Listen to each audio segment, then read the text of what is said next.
you want to hold that and just video my backpack here for a sec?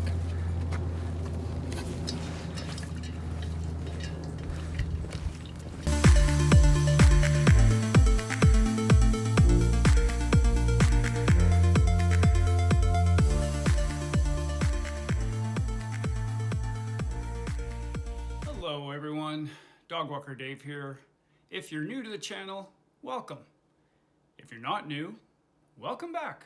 Today I'll be going over my review of the Osprey Talon 22 backpack that I use for hiking and for run commute. I'm going to go over the pros and the cons of this backpack.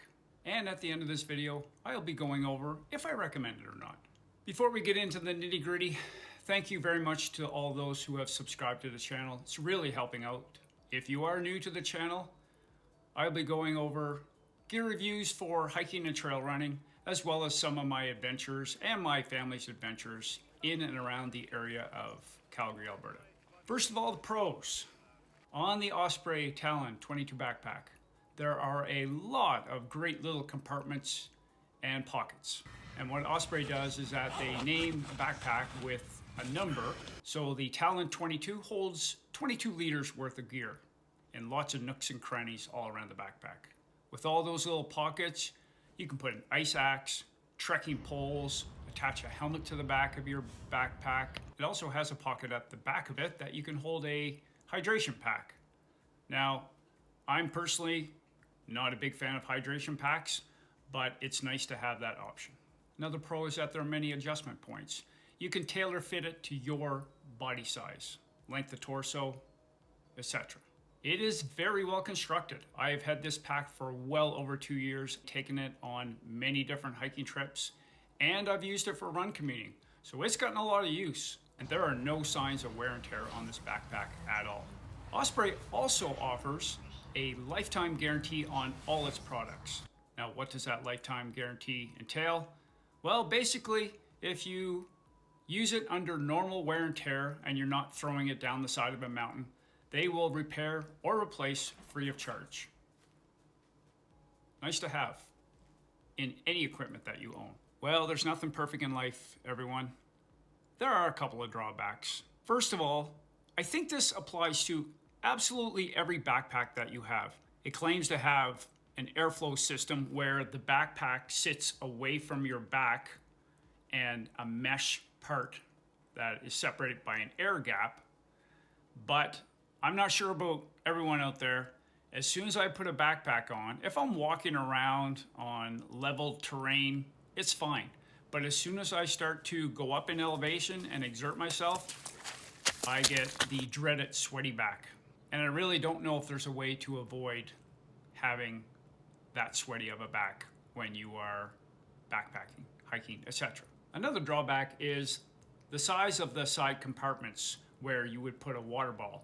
Now, when I'm out hiking, since I'm going out in the mountains a lot, I always carry my bear spray, so I put that in one of my pockets, and I put a water bottle of some sort in the other pocket. The pockets themselves are quite shallow, so they will hold a normal bottle, say about 600 milliliters or so. I've used a Gatorade bottle as an example, but anything more than that, so if you have a 1 liter smart water bottle as an example, they tend to stick out quite a lot. Another drawback is that they are a relatively short backpack. For myself, it's not that big of a deal because I have, in relation to my height, I'm 6 feet tall. My torso is not that long, so I have a 34-inch inseam, not necessarily a short torso, but in relation to my height, my torso is on the short side. For me, that's not an issue, but if you are a person where you have quite a long torso, you might consider this to be a problem because the bottom of the backpack would sit more towards the middle of your back. So if you don't like it hitting that spot in the middle of your back, then you might want to consider a different backpack. What are my overall thoughts? It's a great backpack. I use this backpack on all of my day trips, all of my hikes out into the mountains. You can put a ton of stuff in there, enough for at least a day, if not 2 if you're out there. As I mentioned earlier in the video, I can also use it as a run commute backpack. For me, it isn't really a long backpack, so I don't find it gets in my way when I run. And the commute I have when I run to work sometimes is approximately 9 kilometers. So I'm out there quite a bit. It's not that bad for running. There probably are better backpacks for run commute, but I use it as a multi-purpose pack. Would Dog Walker Dave recommend this pack? Absolutely. It is quite expensive, but as with many things, if you pay the money initially upfront, I consider it an investment because you're going to have this a long time. If you found this video educational, slightly entertaining, consider giving it a thumbs up and consider subscribing to the channel. That really helps out the channel. Thanks for watching, everyone. Have yourself a great rest of your day. Peace.